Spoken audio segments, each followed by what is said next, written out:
Em nome do Pai, do Filho e do Espírito Santo. Amém. Inspirai, ó Senhor, as nossas ações e ajudai-nos a realizá-las, para que em vós comece e para vós termine tudo aquilo que fizermos. Por Cristo, Senhor nosso. Amém. Santa Maria, Mãe de Deus, rogai por nós. Em nome do Pai, e do Filho e do Espírito Santo. Amém. Muito bem, uma boa noite para vocês. Uma alegria, começamos mais uma vez o nosso programa ao vivo. Algumas pessoas pediram que eu colocasse como tema deste programa alguma reflexão a respeito do capitalismo. Por quê? Porque, é claro, eu venho já há muito tempo ensinando a respeito do marxismo cultural, qual é a atitude da igreja, qual é o projeto, não é, de poder do marxismo, etc, etc. E algumas pessoas, então, se perguntaram, mas então quer dizer que o único caminho, a única estrada que sobra é o capitalismo? A resposta é não. Não é esta a doutrina da igreja. Mas para a gente dizer qual é a doutrina da igreja, a gente precisa, de alguma forma, meio que inventariar, né? A gente conseguir entender quais são os sistemas que nós temos atualmente nos vários partidos e para chegar à triste conclusão que nenhum partido, não somente no Brasil, mas provavelmente, talvez poderíamos até dizer que no mundo, nenhum partido propõe realmente aquilo que a igreja originalmente se propõe. E chegarmos à conclusão de que nós, católicos, precisamos nos dar conta de qual é verdadeiramente a doutrina social da igreja. Qual é aquilo que é o ensinamento do Evangelho que a igreja propõe, porque parece que até mesmo a igreja está deixando de lado e deixando de pregar aquilo que é o seu ensinamento. Então, trata-se hoje de falarmos um pouco a respeito do capitalismo, mas não tendo em vista o próprio capitalismo, mas tendo em vista chegarmos àquilo que é a proposta positiva daquilo que a igreja nos ilumina com seu magistério a respeito da doutrina social. Tá bom, então vamos começar por partes. Primeiro, gostaria de colocar um pouco a questão histórica, não é? Veja, se nós formos olhar hoje as forças ideológicas que mais ou menos conduzem o mundo, dá para a gente inventariar dizendo o seguinte: bom, em primeiro lugar nós temos o liberalismo, que adaptado se chama hoje em dia de neoliberalismo, não é? Que tem como finalidade o seguinte, ou seja, quanto menos o governo intervier no mercado, melhor para a sociedade, portanto, é a questão do livre mercado. Esse é o liberalismo, a doutrina mais ou menos, né, assim, muito, de forma muito simplória, apresentando de forma assim simplista a questão do liberalismo. Além do liberalismo, nós temos o marxismo. O marxismo do próprio Marx, que vê que haveria uma revolução automática, ou seja, que o liberalismo iria causar uma tal opressão sobre os trabalhadores, sobre os proletários, que haveria uma revolução e então haveria a abolição do mercado. Ou seja, na verdade, a finalidade do marxismo é abolir aquilo que realmente seria a propriedade privada, portanto, desaparece o mercado. Mas como isso não deu certo, não é? Ou seja, as coisas historicamente não aconteceram assim, então surgiram duas correntes. Uma que quer implantar isso pela força, que é o marxismo-leninista, ou seja, o comunismo como ele foi conhecido na Rússia, revolucionário, através de terrorismo, através de guerra, através dessas coisas. E uma outra solução, que já que as previsões de Marx não estavam funcionando, é a questão da guerra cultural, a transformação da cultura e o controle do Estado sobre o mercado, que é a proposta socialista, propriamente dita, não é? Só aí nós já podemos aí colocar quase que 4 opções, ou seja, o liberalismo, o marxismo original, o marxismo-leninista e o socialismo. Existe uma quinta corrente, talvez a mais perigosa de todas, mas que ela está meio descartada, colocada de lado na história. Nós poderíamos nos dedicar a estudá-la, não é? Um outro dia, mas vamos deixar de lado porque talvez nos tire um pouco do nosso foco, que é a corrente do nacional-socialismo, ou seja, o nazismo enquanto tal, né? Que tem algumas características do socialismo, mas é um socialismo meio messiânico, né? Onde uma figura carismática toma conta daquilo que é o projeto socialista enquanto tal. Mas deixemos o nacional-socialismo de lado um pouco, que a gente pode dedicar um outro programa a ele. Ele está, por enquanto, desativado. Bom, sendo assim, o que é que nós notamos nessas várias opções? Ou seja, os partidos políticos hoje em dia, não é? Numa tendência maior ou menor, escolhem um pouco esses 4 programas, ou é liberal ou neoliberal, ou então é socialista, ou então é o marxismo-leninista, ou uma tentativa de adaptação do marxismo originário nas suas várias modalidades e reformas. Bom, qual destes 4 projetos corresponde àquilo que a Igreja propõe? Resposta: nenhum. Por quê? Porque esses 4 projetos têm um erro básico e fundamental que é comum aos 4. O fato de que eles são obcecados com a realidade econômica. Para eles, a questão econômica é tudo.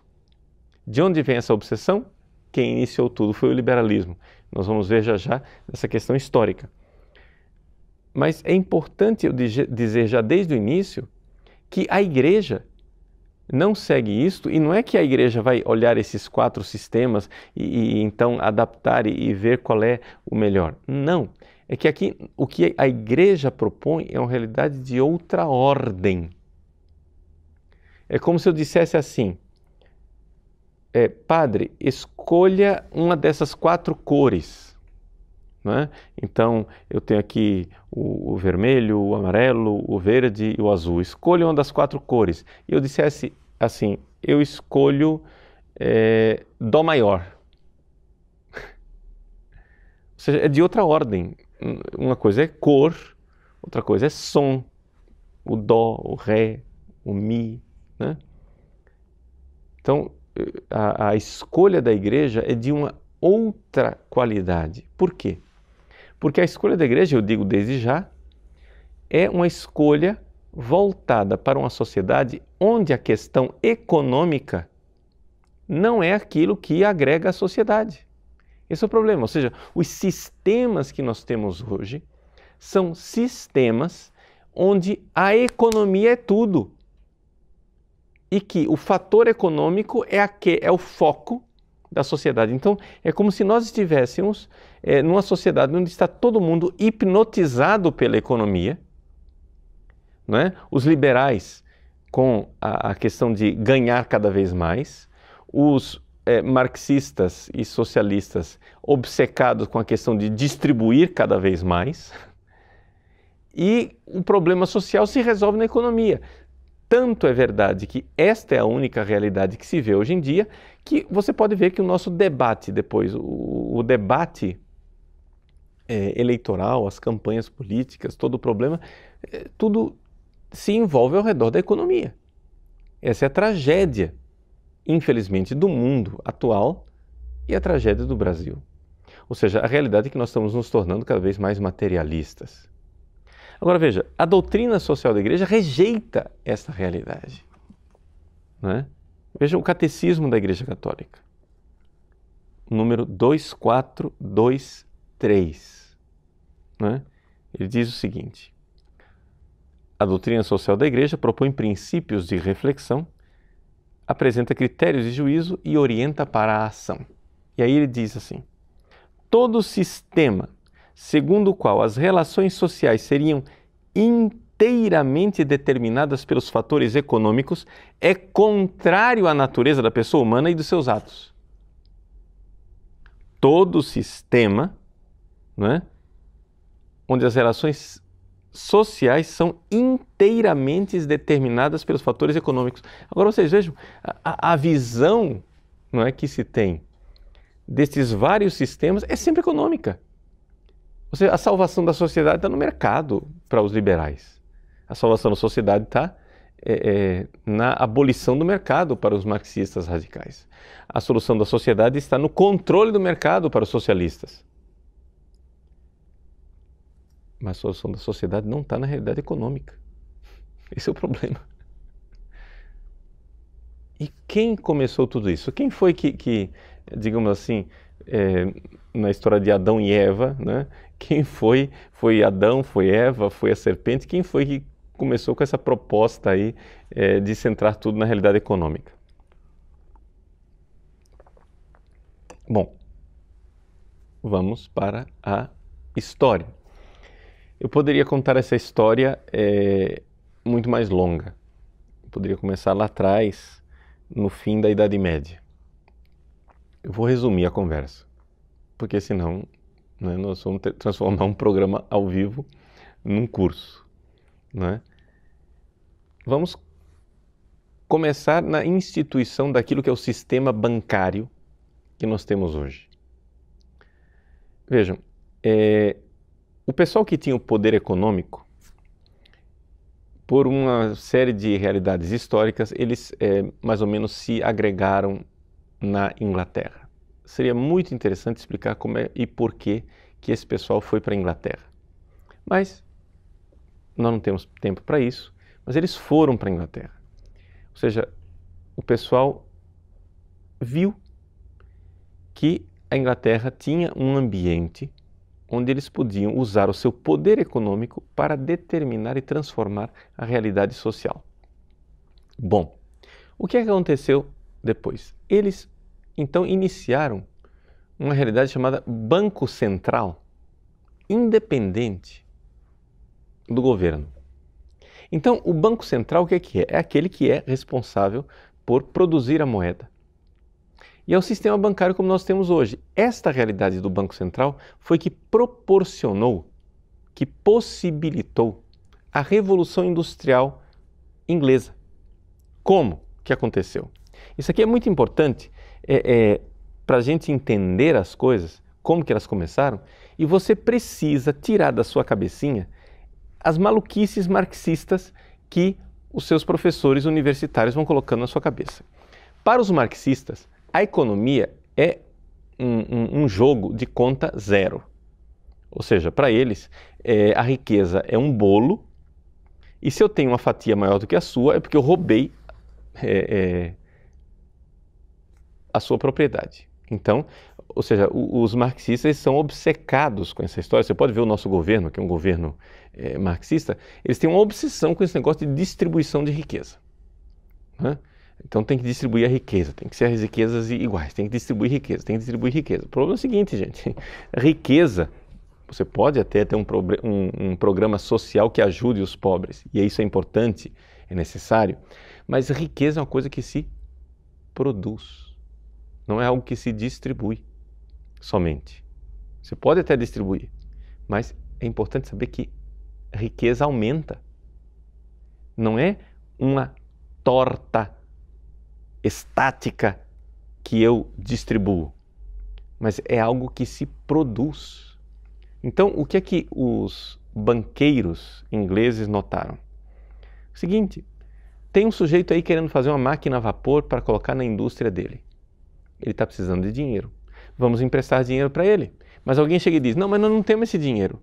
Ah, não tem problema, nós estamos com o Banco Central na mão, você vai lá, aciona a maquininha, né? E começa a produzir dinheiro, tuc, tuc, tuc, tuc, tuc, tuc, tuc, tuc, e distribui o dinheiro para ele. Não, mas isso vai criar inflação. Pera lá, não cria inflação. Por quê? Porque você está dando para uma pessoa, está emprestando dinheiro para uma pessoa, dando dinheiro para uma pessoa, que vai produzir riqueza. Então você dá 1 milhão para aquela pessoa e ele te produz uma riqueza de 10 milhões. Porque ele tem uma máquina, ele tem uma indústria. Ele vai produzir riqueza. Então o que acontece? Não cria inflação. Por quê? Porque você está acionando a maquininha que produz dinheiro, não é? E está colocando na mão da pessoa que está produzindo riqueza. A inflação ela acontece quando você aciona a maquininha, quando o Banco Central ligado ao Estado começa a acionar a maquininha para produzir dinheiro simplesmente para pagar as dívidas do Estado, não é? Aí o negócio não funciona de fato, aí você começa uma inflação galopante porque você não está produzindo riqueza. O Estado não produz riqueza. O Estado produz despesa e cobra impostos, não é?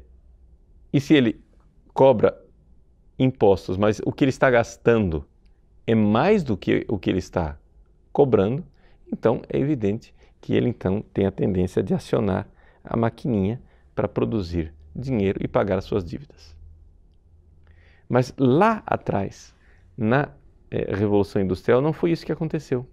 Então o sistema bancário foi uma coisa genial, né, que naquela situação começou a produzir uma riqueza extraordinária. E isso fez com que a sociedade ficasse obcecada com o fator econômico. Então foram os liberais lá atrás que produziram esta hipnose.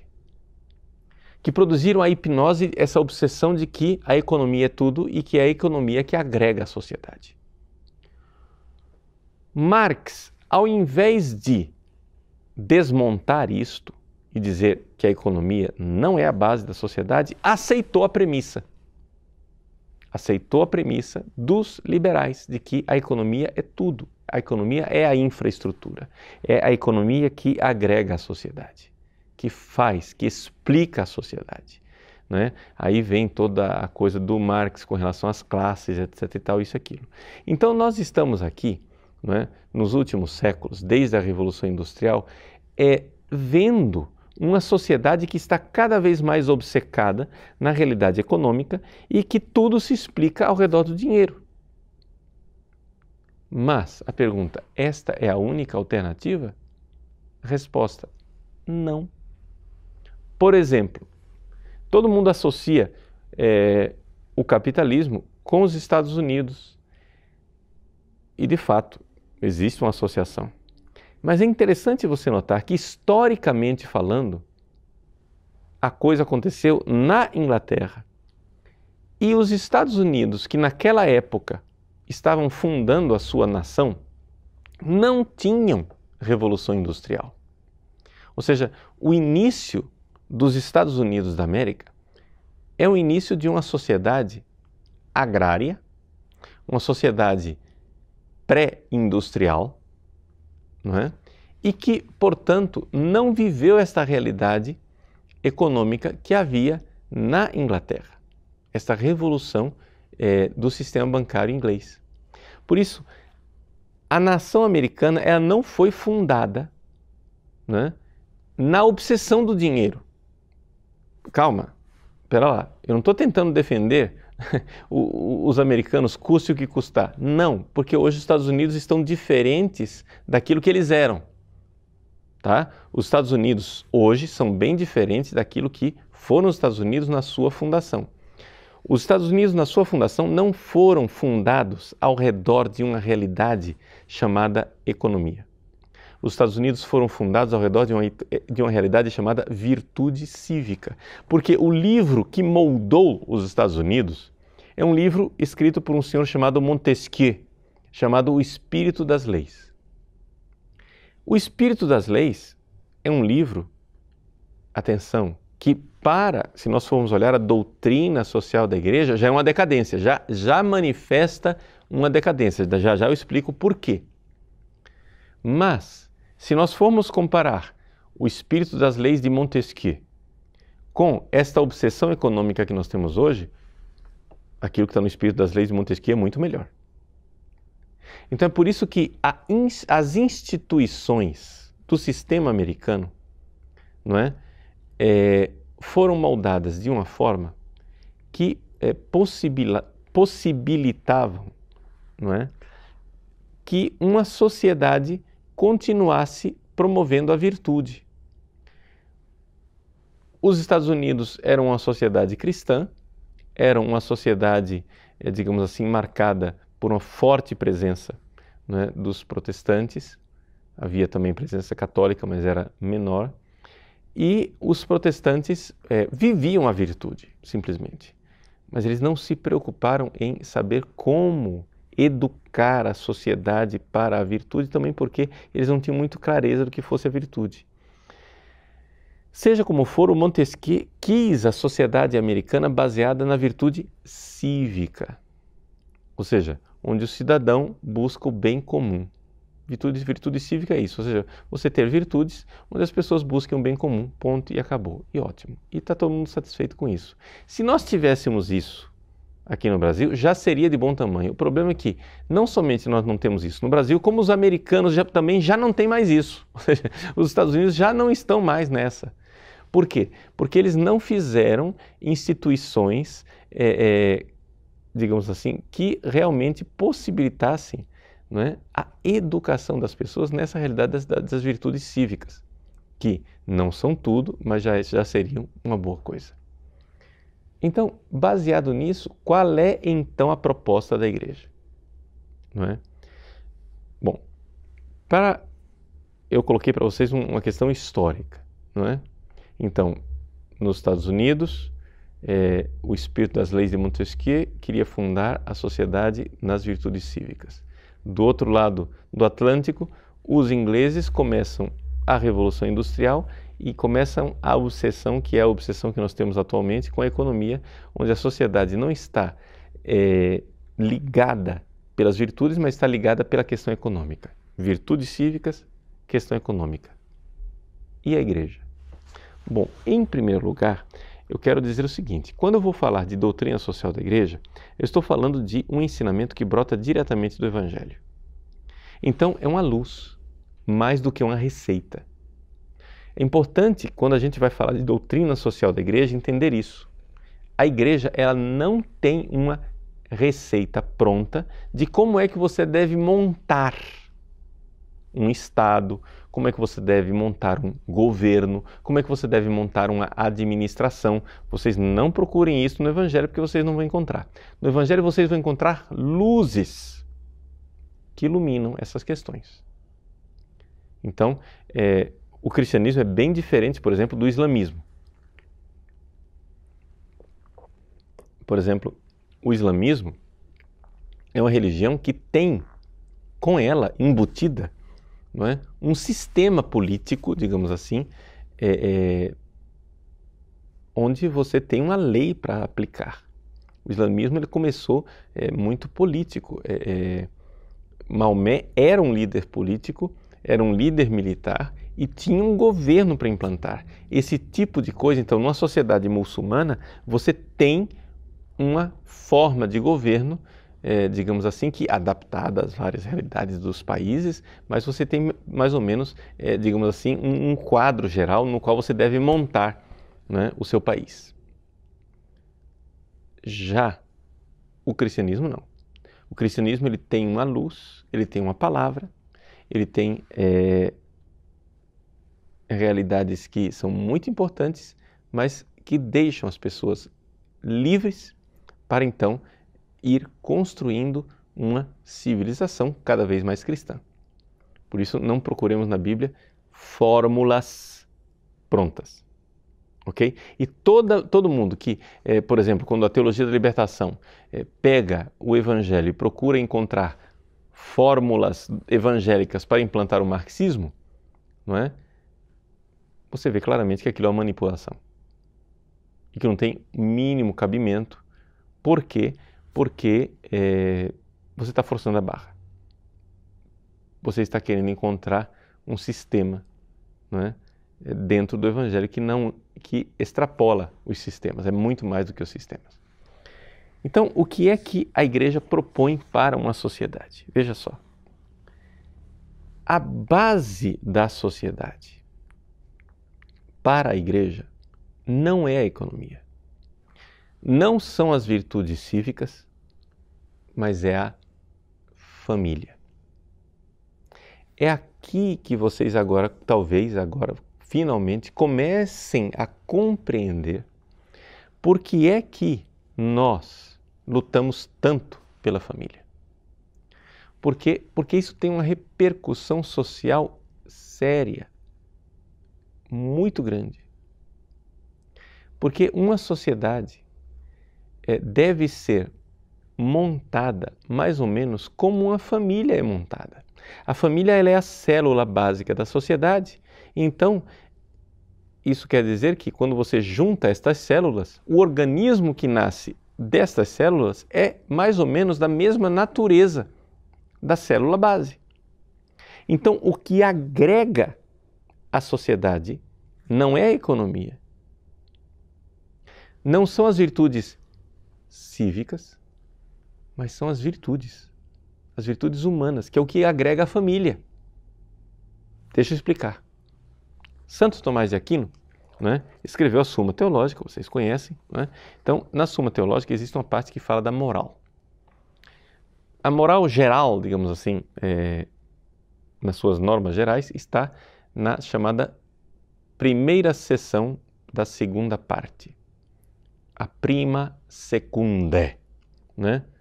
É a primeira seção da segunda parte. Então, na prima secunde, na primeira seção da segunda parte, na questão de número 95, Santo Tomás se pergunta a respeito das leis humanas. Artigo 1º, questão 95, diz assim: foi útil que algumas leis tenham sido impostas pelos homens? E ele então vai tratar desta questão das leis humanas e na resposta ele diz assim: como fica claro pelo que foi dito, está presente no homem naturalmente, ou seja, pela própria natureza do homem, uma certa aptidão para a virtude. Aí ele vai e analisa que existem dois tipos de pessoas. Aquelas pessoas que seguem esta aptidão para a virtude, porque quando a gente fala de naturalmente, né, na escolástica, nós estamos falando do quê? De Deus que criou o homem. Ou seja, o Criador colocou no homem uma aptidão para a virtude. Então existem aquelas pessoas que seguem a virtude e aquelas pessoas que não seguem essa virtude, né? As pessoas que não seguem a virtude, elas precisam de leis, né? Porque Santo Tomás ele analisa nessa questão o seguinte: o homem não é como os animais. O homem ele tem uma tarefa.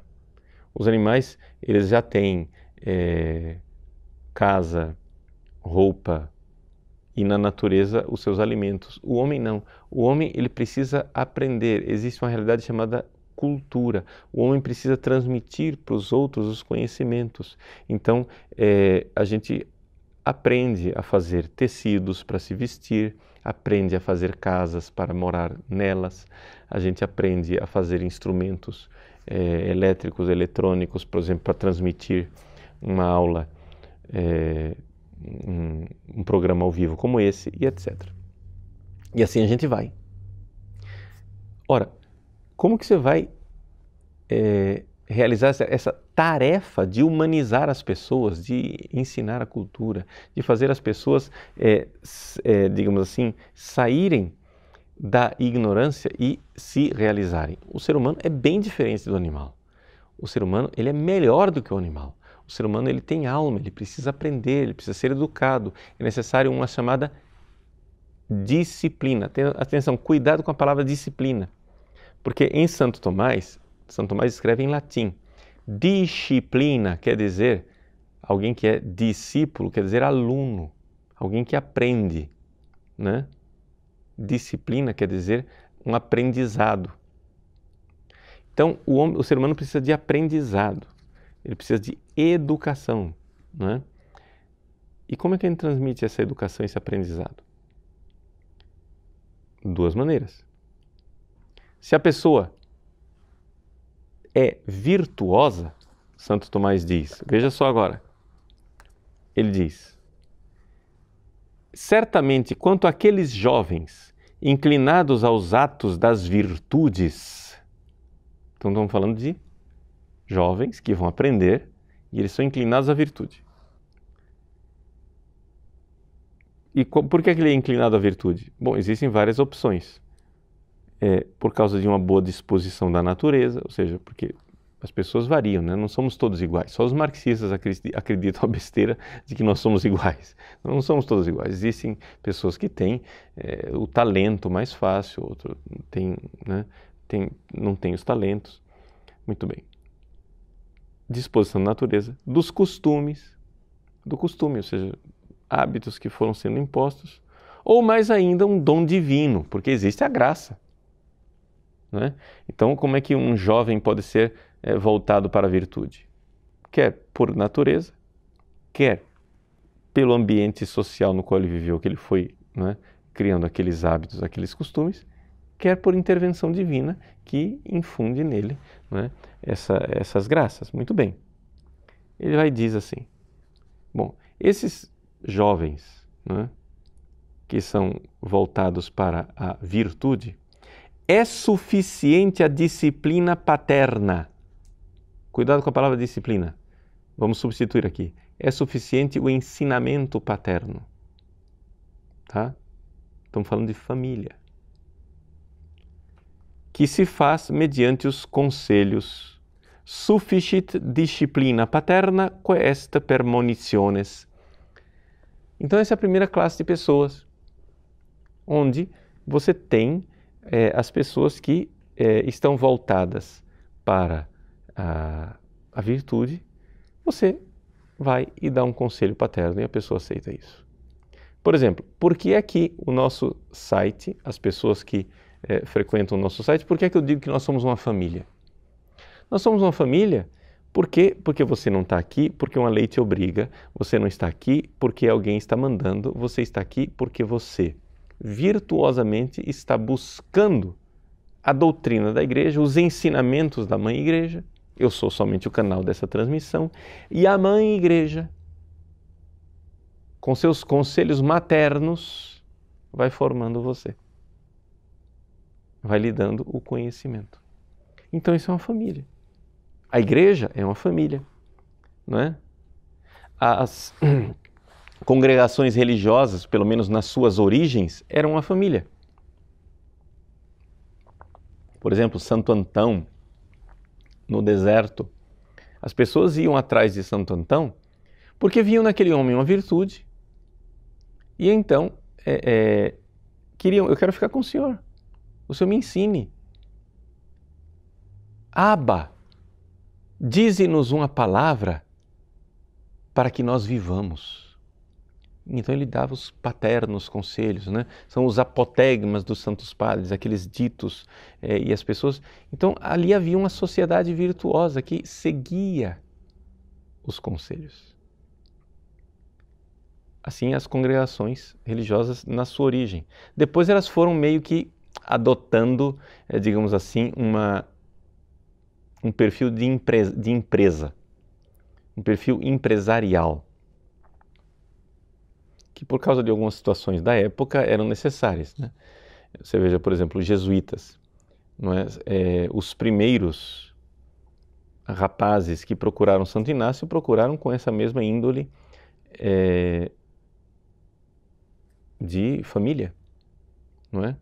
Mas aí, por causa das situações urgentes da época, Santo Inácio teve que transformar a Companhia de Jesus não mais nessa realidade paterna, mas numa instituição onde a coisa funcionava um pouco como um exército, uma empresa para dar conta do recado. Era necessário na época, mas foi uma perda, né? Foi uma coisa ruim para nós, porque nós perdemos essa noção do que seja realmente a instituição familiar, né? Onde as pessoas espontaneamente assumem um papel, é uma instituição, assumem o papel de filhos, de irmãos entre si, com um abade, um pai, né? que você veja, por exemplo, como são organizados os mosteiros, né? Tem um abade, tem uma figura materna que é o prior, tem os irmãos entre si e assim por diante. Ou seja, pelo menos originalmente havia essa realidade familiar, onde as pessoas seguiam as coisas por virtude. Claro que tem a santa regra, etc., mas o centro de tudo não era tanto a regra, mas era esse relacionamento virtuoso. Tanto que, por exemplo, uma regra como a regra de São Bento é uma regra bastante interpretada, digamos assim. Cada abade, cada comunidade interpreta a regra e aplica a regra de forma muito diferente, porque não é uma coisa rígida, um negócio assim, né? Bom, estou comentando tudo isso para vocês notarem que isso está bem na tradição da igreja como um todo. Então, o que é que acontece? Quando as pessoas não têm virtude, não é? Aí é necessária a lei. Então, São Tomás de Aquino vai e diz, não é? Mas porque se encontram alguns impudentes e inclinados ao vício, né? Impudente é uma palavra bonita para dizer sem vergonha, né? Ou seja, tem gente sem vergonha, inclinado para a maldade, para o vício, para a safadeza, os quais não podem ser movidos facilmente com palavras, não adianta você dar paternos conselhos para ele, porque ele não vai aceitar. Foi necessário que pela força ou pelo medo fossem coibidos do mal, de modo que, ao menos desistindo assim de fazer o bem, os outros tornassem tranquila a vida, desistindo assim de fazer o mal, perdão, aos outros tornassem tranquila a vida. Então, é evidente, numa sociedade onde as pessoas têm pecado, nós temos que ter leis, não é? Mas, vejamos só, é importante a gente se dar conta disto. Qual é o projeto da igreja? O projeto da igreja não é construir uma sociedade obcecada, fixada com a questão econômica, porque tanto os marxistas de um lado como os capitalistas do outro estão hipnotizados por esse negócio, não é? Mas a igreja quer construir uma sociedade onde as pessoas, por causa da virtude, sigam paternos conselhos e, através da virtude das pessoas, né, da realidade do amor, esta sociedade, né, seja então criada. Esta é a chamada civilização do amor.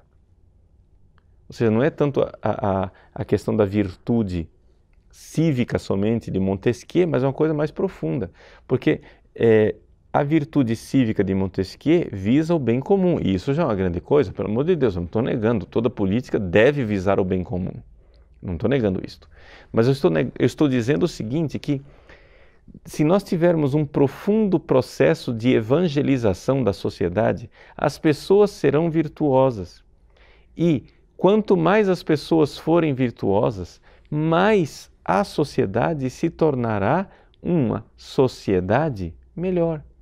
Mas para isso nós precisamos de instituições, né, que ensinem as pessoas. Nós precisamos criar na sociedade meios onde as pessoas recebam esse tipo de ensinamento, de formação para as verdadeiras virtudes. E esse processo, não é, se dá através de um processo de profunda evangelização da sociedade.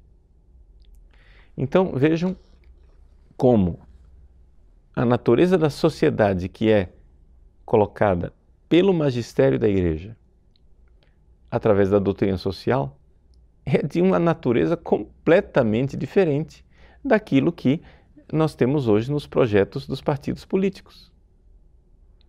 Se nós vamos falar de economia, tudo bem, ótimo, mas a economia ela é um aspecto da vida social. Ela não pode ser o centro da vida social. O próprio Montesquieu, no Espírito das Leis, Ele diz que se uma sociedade, não é, se determinar pelos fatores econômicos, essa sociedade irá se deteriorar.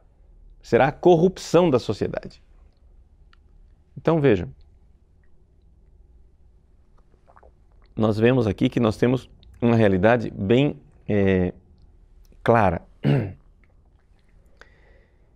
A gente, quando imagina a sociedade americana, os Estados Unidos da América, nós imaginamos os Estados Unidos da América como aquela sociedade capitalista onde o capitalismo é tudo e a economia pujante, etc. e tal, e o importante é a produção, o importante é a riqueza, etc.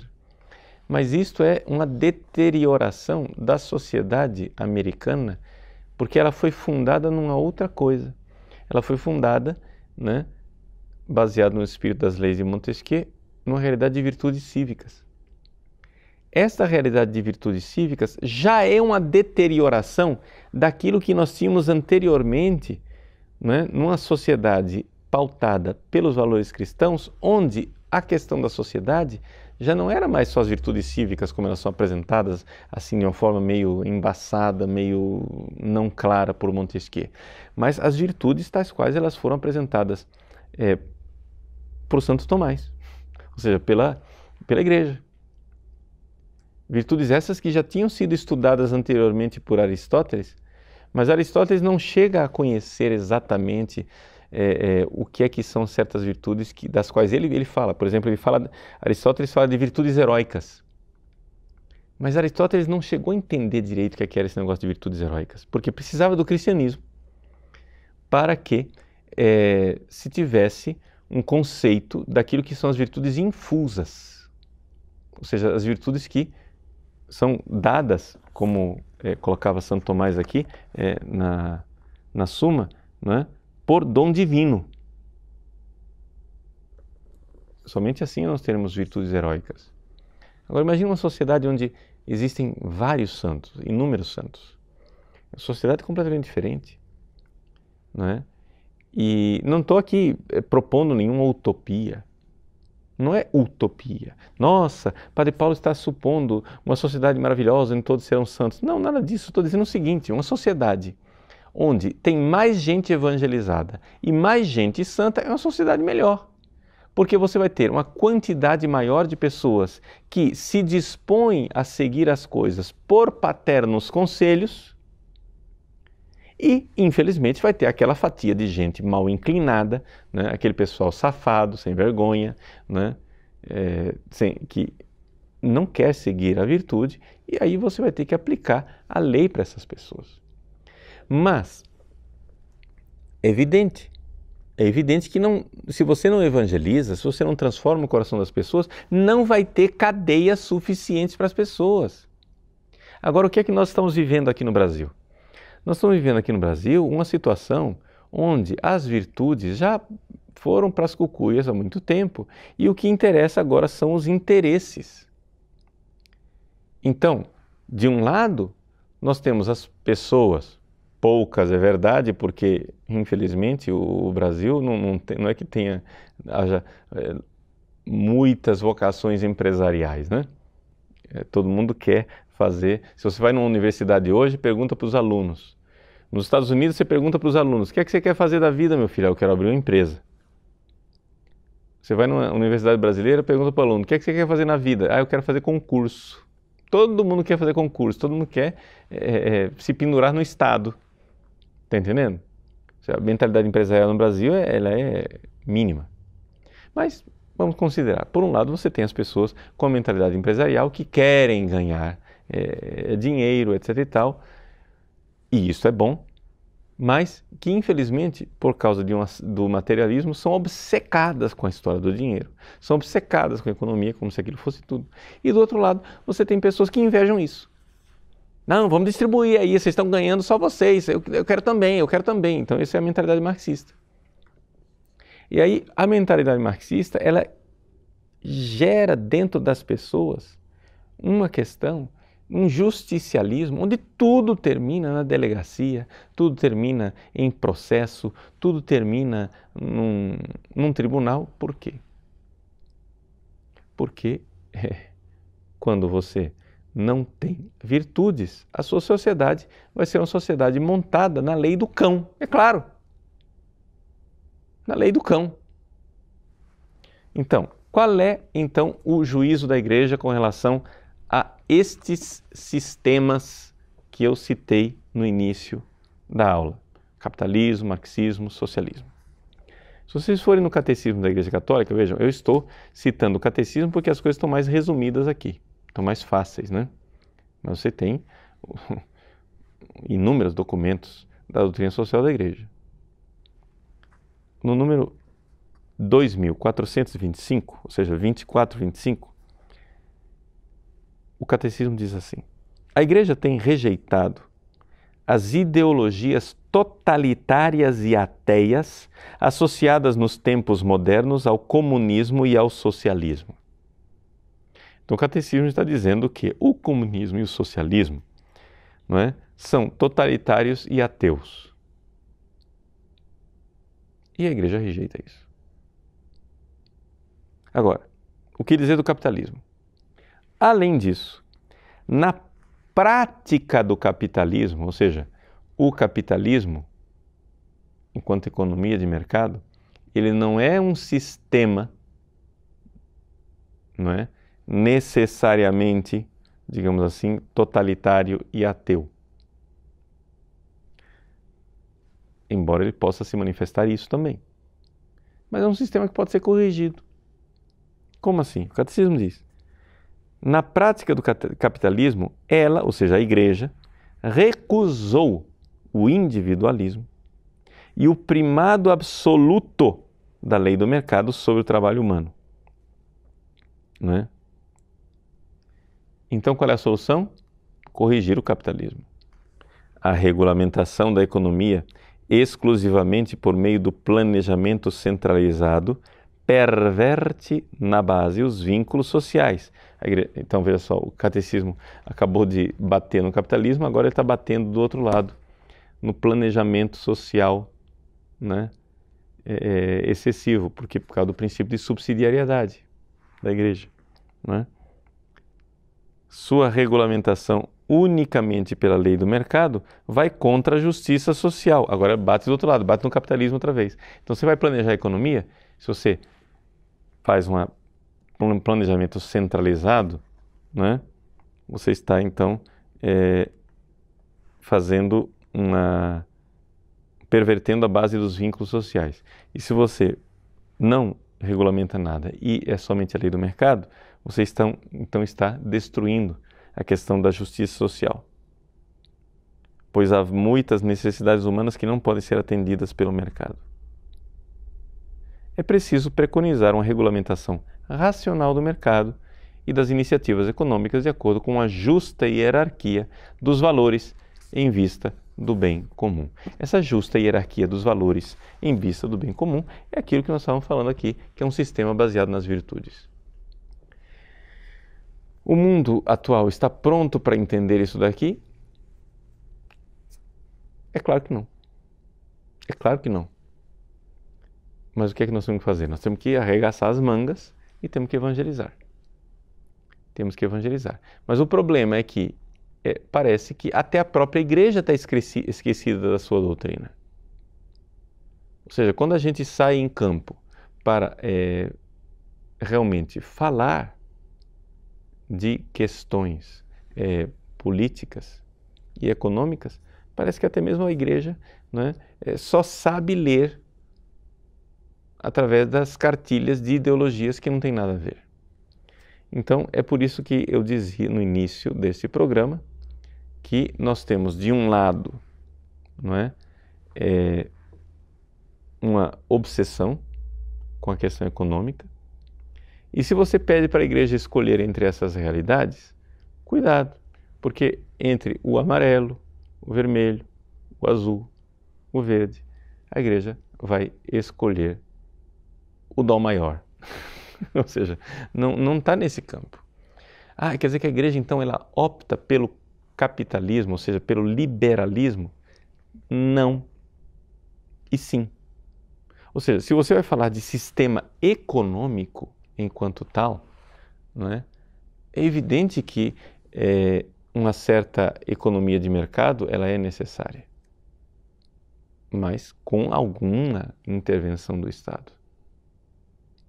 Essa é a opção da igreja. Você veja, por exemplo, o Papa São João Paulo II escreveu a encíclica Centésimos Annus. Atenção, nota de rodapé aqui. Na internet vocês encontram em alguns lugares, por exemplo, na Wikipédia, né, a Centésimos Annus ou Centésimos Annum. Gente, se alguém de vocês é redator da Wikipédia, vai lá e muda essa porcaria, porque isso está errado. É Centésimos Annus, 2 nominativos, us. Não tem nada de annum. E de onde veio essa maluquice de Centésimos Annum? Bom, infelizmente veio do site do Vaticano, que em língua portuguesa traz o título errado. Em todas as outras línguas está certo. Você vai no português, né? Alguém lá que digitou claramente, né, por um lapso, Centésimos Annum. Aí alguém que está escrevendo a Wikipédia foi lá no site do Vaticano e encontrou. Ah, então quer dizer que tem 2 nomes, ou é Centésimos Annus ou é Centésimos Annum. Não, não tem o é o us. Fecha parênteses, sai da nota de rodapé, voltamos ao texto. Ou seja, o Papa João Paulo II, quando ele escreveu a Centésimos Annus, 1991, eu estava em Roma. Eu, inclusive, tinha aula com um professor, padre Reginaldo Foster, não é? Que participou na elaboração do texto latino. Tinha aula de latim com esse padre. Frei Reginaldo Foster, um frei carmelita. Ainda vive, mas um grande conhecedor de latim. Eu tinha aula de conversação em latim com ele. Bom, a Centésimos Annus, quando ela foi escrita,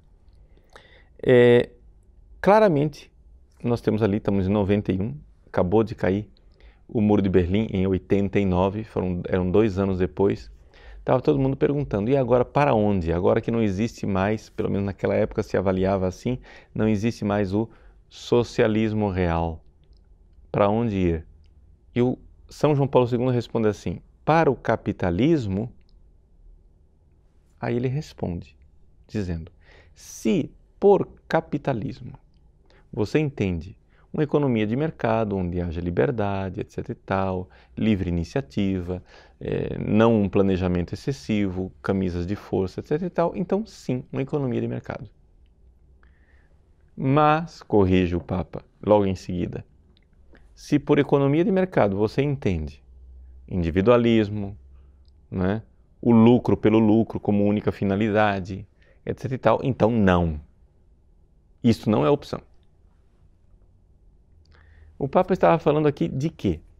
Estava falando de sistema econômico.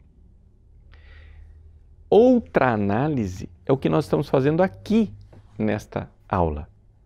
Nós não estamos falando do sistema econômico somente. Nós estamos falando da realidade política como um todo, ou seja, da sociedade como um todo. Qual é o fator que agrega a sociedade? Hoje, as visões de sociedade que nós temos uma visão liberal ou neoliberal, uma visão marxista, uma visão socialista, uma visão nacional-socialista. Estas visões, elas são incompatíveis, todas elas, com a visão de sociedade da igreja, porque elas são obcecadas com a realidade econômica, enquanto a igreja tem a sua visão de sociedade voltada para a realidade da virtude.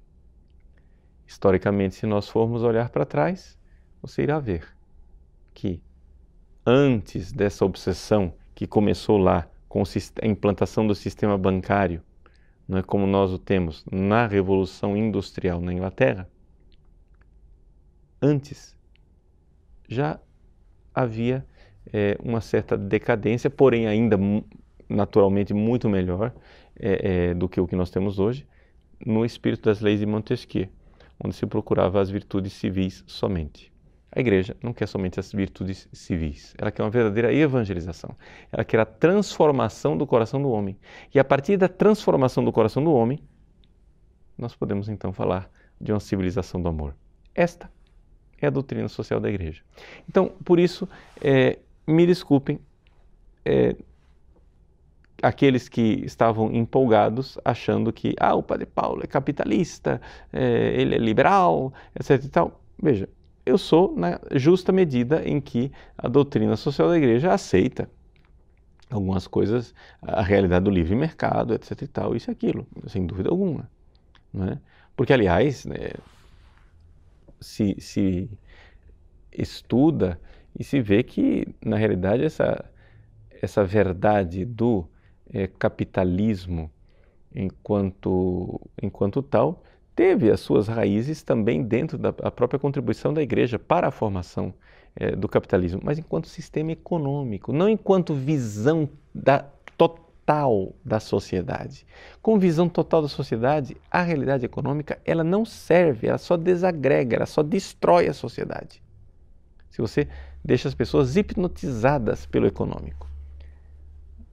O nosso Brasil, infelizmente, está hipnotizado pelo econômico. Todo mundo, quando vota olhando para a sua própria carteira.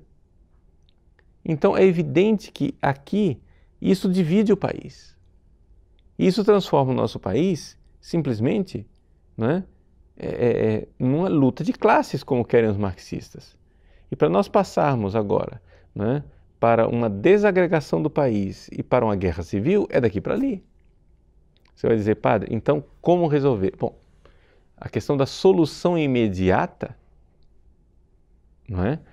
é sentar, discutir o que é que nós podemos fazer enquanto solução imediata para o nosso país. Mas a solução de médio e longo prazo é isso que nós fazemos, evangelizar. É necessário que nós retomemos o processo evangelizador e civilizatório que a Igreja Católica iniciou há 500 anos atrás no nosso país. E o Brasil volte a ser a terra da Santa Cruz. Agradeço a sua participação neste programa ao vivo.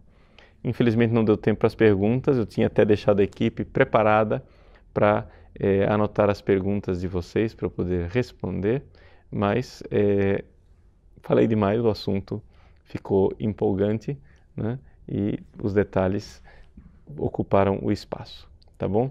Então, muito obrigado por estarem conosco, continuem rezando. Lembrem-se, nós somos uma família. Juntos, nós queremos transformar-nos e isso, transformar o mundo. Projeto de santidade. É esse o projeto da igreja. Deus abençoe. Em nome do Pai, do Filho e do Espírito Santo. Amém.